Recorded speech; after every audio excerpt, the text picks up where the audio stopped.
Delusional Otherness. And if you'd see on my Facebook page, if you go to my Facebook page, you'll see I posted a wonderful interview with Ben Sass, who's a former senator. Quick story: former senator from Nebraska, now president of the University of Florida, diagnosed with cancer, has a life expectancy just into months now, and he's a father of three. He's 54 years old. It's sort of his observations at the edge of life, the edge of his transition, and the edge of moving on. And what were his observations? And one of them dealt with politics. And it was fascinating. You're asking, why did he leave politics? And why did he leave from being a senator to being president of the University of Florida? And what he said, politics just struggles with this delusional otherness. What a beautiful turn of phrase that is, this delusional otherness. He went on to say the challenge is that we have these in this day and age with technology, we have these extremely narrow and extremely deep ways of seeing things. So, and I remember reading something from Ezra Klein years ago, and it was a wonderful book, in terms of understanding that. And Ezra Klein said, we have all these different, it's splintered from having 3 networks to having literally thousands. So literally you can go down any rabbit hole you want, find a whole universe there that says this is the way to think.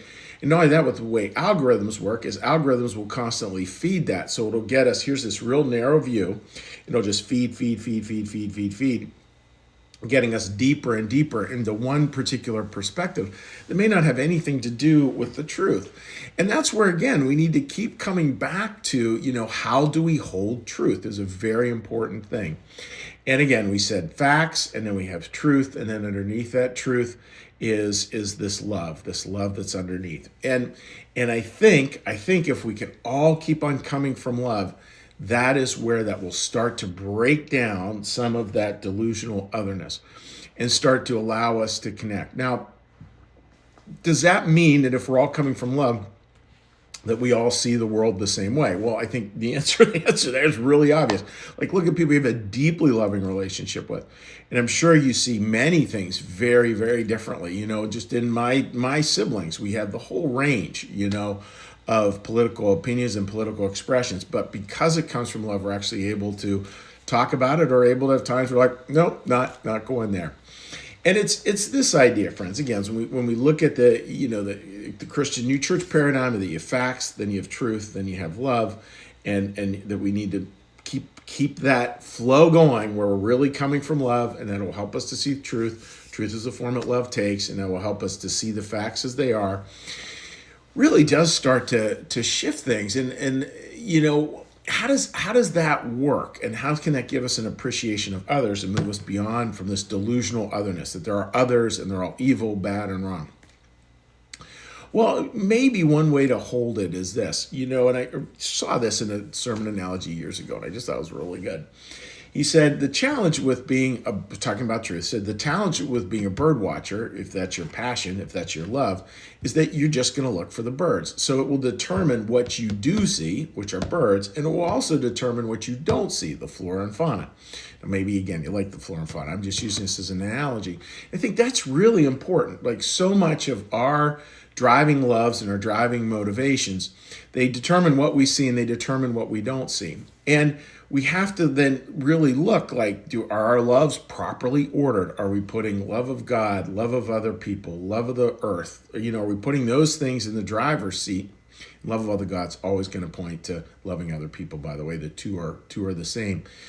And, are we going to put those in the driver's seat and allow those to become what we see? And again, just remembering that with the lesser forms of love, that when we're getting down beyond those big ones into more specific ones, it clearly will determine what we see and what we don't see. And just realizing that that's true for everybody. And that, I think, gets to that idea of delusional otherness. When I start to get that they're coming from a certain love, and because they're coming from a certain love, they're going to see certain things and they're going to not see certain things. And that I'm going to, because I'm coming from what I love, I'm going to see certain things and not see other things.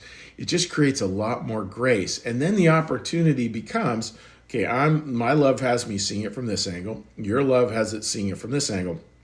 Let's be in communication here about how we're seeing those things. And that's where we start to get into civic discourse versus partisan discourse. Partisan just And George Washington warned about this way back in the wind with the creation of our country, about factions. In other words, fractures that happen when you start getting into different factions. And we need to keep coming back to serving the common good. What does it look like to serve the common good? Each of us bringing our own perspective. So the takeaway is twofold. Number one, please don't like label other groups like they're all this or they're all that. That is just not true. That is feeding into that delusional otherness. And there's no doubt that when we come from those perspectives, we are coming from a very narrow but very deep perspective where we've been watching social media or whatever and just kind of feeding into a real rabbit hole. And the reality is we need to kind of get up out of that, think through, okay, what are the highest forms of love I can come from? What are the highest forms of love others can come from? How do we start to talk about that? How do we start to find ways to meet and have conversations there? Because that's how civil society actually grows and solves problems, and versus just what we do today, which is just a lot of arguing and name calling. So that's the thought for today, friends, is, just really, really think about delusional otherness. We're really awfully connected, and we need to get back to that. Ben Sass, interesting in the interview I mentioned, he said he feels like in 20 years, that's what he feels cautiously optimistic we'll do because the crazy voices on the edge, like, they just get too much. I think for most people, we're just tired of it. We're just tired of it. We're tired of hearing it. We're tired of hearing all the arguments. We're tired of hearing all the blame. We're tired of hearing how bad and evil this group is or that group is. We need to get back to having civil and civic discourse that comes from the ultimate place, which is love, which is where we will find God. So that is the thought for the day, friends. I hope that makes sense to you. And what we're going to do now is we're going to shift gears. We're going to shift gears to the little meditation, little prayer, little blessing, and then we will say hi to our friends who've joined us on Facebook. So with that, dear friends, let's get a little breath.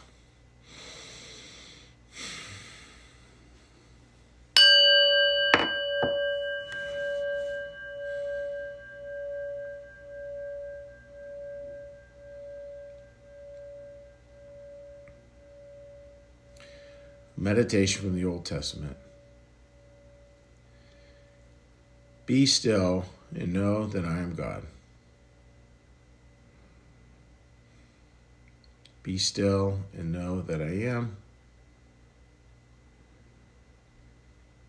Be still and know that I.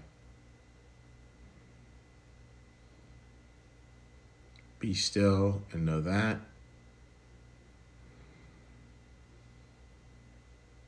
Be still and know. Be still and.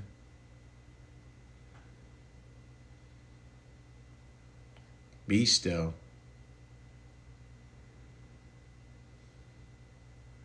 Be.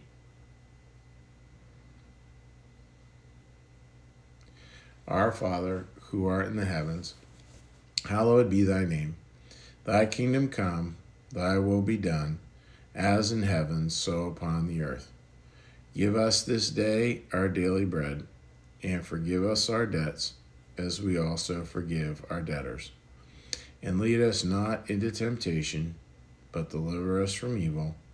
For thine is the kingdom, and the power, and the glory forever. Amen. May the Lord bless you and keep you. May the Lord make his face to shine upon you and be gracious unto you. May the Lord lift up his countenance upon you, bring you peace, and bring you home. Amen.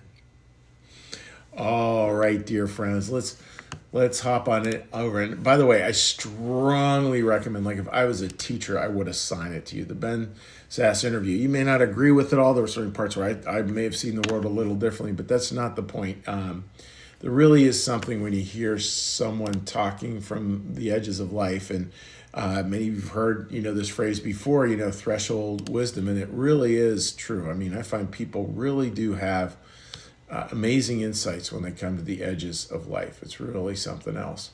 Martha, good morning to you. I hope you're doing well, my friend. All right, I'll slip on over to here. And let's see here. All right, come on, Nelly. Anyways, yeah, it's always good. Get out on a walk, turn it on, take a listen, see what you thought, send me a note. All good.